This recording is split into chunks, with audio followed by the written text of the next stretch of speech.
What up, what up, what up, everybody? It's your boy, Cardinal Red, and we're back for another one. Alright, y'all, so what am I gonna name this video?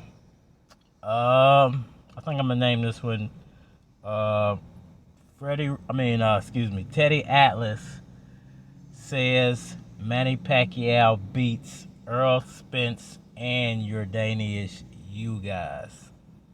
Easy. Alright, y'all, so recently, Teedy Atlas, a world-renowned trainer, came out and had some comments to say. He has a podcast that he does, and he has some very surprisingly encouraging things to say about Manny Pacquiao, which kind of surprised me. Teedy Atlas hasn't always been the biggest Pacquiao supporter. He hasn't been the biggest detractor either. But he hasn't always been the biggest Pacquiao supporter because I feel like he hasn't always supported Pacquiao because him and Freddie Roach have kind of like a love-hate type of relationship. I don't know what it is. It's a weird relationship. So he hasn't always had the greatest things to say about Manny Pacquiao. But in lieu of the Yordenis Ugas Manny Pacquiao fight and how it turned out, he had some very encouraging words from Manny Pacquiao. He says based off what he saw in the Ugas fight, Pacquiao would beat Errol Spence Jr. and he would beat him convincingly. And his reasoning for that is because, everybody says style makes fights. Everything's about the style of a fighter. And I feel like maybe he saw something during that fight that Pacquiao would take advantage of if he was to fight Errol Spence Jr. Now, let's all remember back. Errol Spence Jr. recently fought Danny Garcia and Mikey Garcia. And a lot of people are comparing that fight to a Manny Pacquiao fight, which is completely ridiculous because Danny Garcia is nowhere near Manny Pacquiao. And Mikey Garcia is nowhere near Manny Pacquiao. And not even at 42 years of age. The Pacquiao we saw fight you guys, here's the thing about it. Everybody keeps saying, well, Pacquiao looked old in that fight. Pacquiao took a lot of punches. Pacquiao wasn't throwing like normal Pacquiao. And they keep saying he was old. He was old. They don't bring up the fact he only had 10 minutes to warm up. They don't bring up the fact he had leg cramps. They don't bring up the fact that this fight wasn't supposed to happen in the first place, how the whole fight came together. And they don't bring up the fact of Errol Spence ducking. Okay, they don't bring up none of these facts. They just say, Pacquiao looked old.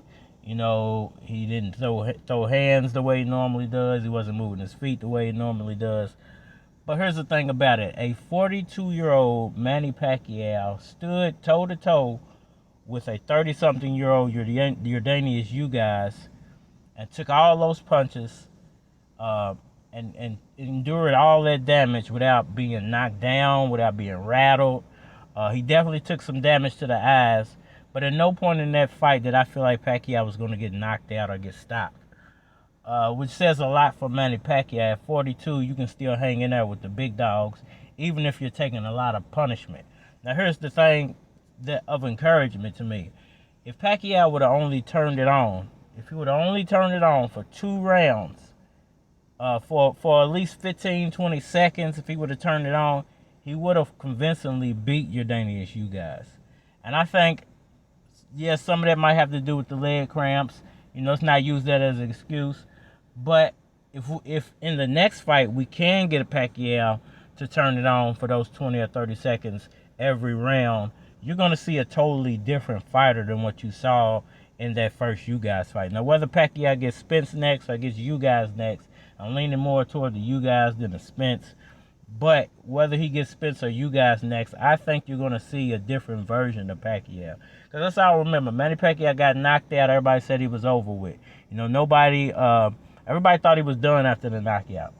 After Mayweather beat him, everybody thought he was done. And now after this loss, everybody's saying that he's done because he's old.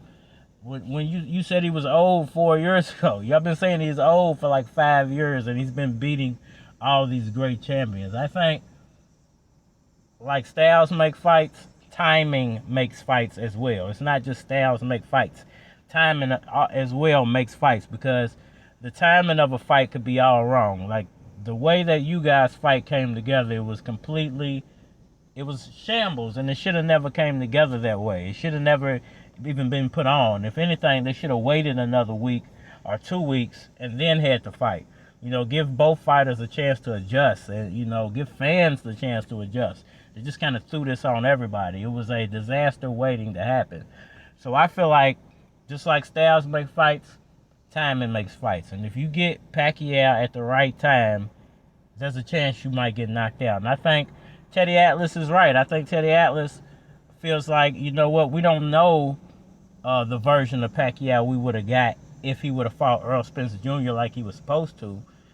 We don't know whether Pacquiao was down in the dumps because he didn't get to fight Earl, and he just came in with whatever style, and they didn't really adjust for you guys. We don't know all these behind-the-scenes factors. We know some of the stuff that's coming out now about the leg cramps, about the warm-up. It's all a mess when it comes to that fight. So I don't even look at that. I salute you guys and say, hey man, great win for you. But I don't look at that fight like it hurt Manny Pacquiao. If Pacquiao would have got knocked down or out, like I said in previous videos, it would depend on how he loses. If he would have got knocked down or out, I would have said, you know what, this hurts Manny Pacquiao. But since he didn't get knocked down or out, I don't feel like that fight really affected Manny Pacquiao too much. Pacquiao is a great warrior. He's going to put up the fight he wants to put up. He's going to do what he wants to do, basically. If he has to fight on a day's notice, he'll fight on a day's notice, and he'll give you the best fight he possibly can. Unfortunately for us Pacquiao fans, he couldn't have given us the best fight that night because of a few little circumstances. He gave us the fight he can give us. He almost won. He didn't win. A couple of extra flurries, he might have won the fight, but he didn't win the fight. And it sets up for a perfect rematch. Now, will that rematch happen? Let's hope so. Let's hope Pacquiao doesn't retire. Let's hope he decides to come back, fight you guys, and get his shot at Errol Spence, because I think he deserves that shot at Errol Spence at this point. There are a lot of commentators that are saying we as fans shouldn't be encouraging Manny Pacquiao to continue because he's going to get hurt. Listen to me. That is not our decision as commentators, as analysts. That's Pacquiao's decision. If Pacquiao wants to go in the ring and put on a show, that's for Manny Pacquiao to make that choice. It's not up for me. It's only for me to come in and give my 2 cents and my analyzation of how I feel the fight would break down. If he decides to get in the ring and do it again, I'm all for it. I love Manny Pacquiao and the way he fights and what he brings to the boxing game. If he decides to give it up, I'm all for it. It's up to Manny Pacquiao. I don't know what he wants to do. You know what I'm saying? It's his choice at this point. Is he going to come back? I would say, he said 60-40. Now with everything that's coming out, I would say 80-20. I really think he's coming back, and I think he's coming back to fight you guys. I think Errol Spence, there's been some new news and some videos out about Spence, and he's saying tell him when and why the eye injury happened. I don't know why it's waiting until now. I don't know why he just didn't postpone the fight. Everything about that you guys fight seems suspicious. It seemed like a setup fight. But what Teedy Atlas had to say, I think, reigns supreme. I think, yes, Pacquiao, it depends on timing, and yes, Pacquiao could beat both of those guys given the right timing. Now, let's just hope he gets that rematch with you guys, because I think he has to beat you guys to put a defining stamp on that Errol Spence fight. I think, and you know what, and I used to say that I didn't feel like Errol Spence was a ducker or a coward because he earned his belts, unlike Terrence Crawford. But I kind of feel like now, with this new wave of boxing and the way guys do it nowadays, it's very cowardly the way they go about making fights. I don't feel like it's fair, and I feel like it's just a little bit cowardice, man. I don't feel like Errol Spence or Terrence Crawford are the most elite until they start challenging themselves, whether it's them fighting each other or whether it's them fighting Manny Pacquiao, or whether it's them fighting another worthy welterweight. Don't keep fighting unworthy welterweights and then expect us boxing fans to call you the best out there. He's the champion. I won't deny that. He is the champion. But he's not the best out there until they go in the ring and prove it. I want to see this proven in the ring.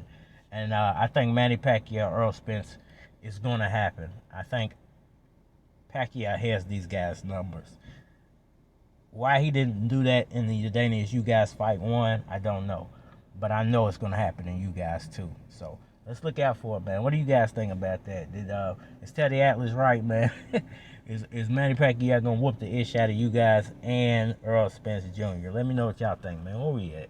We back at the football stadium, man. Sun's going down.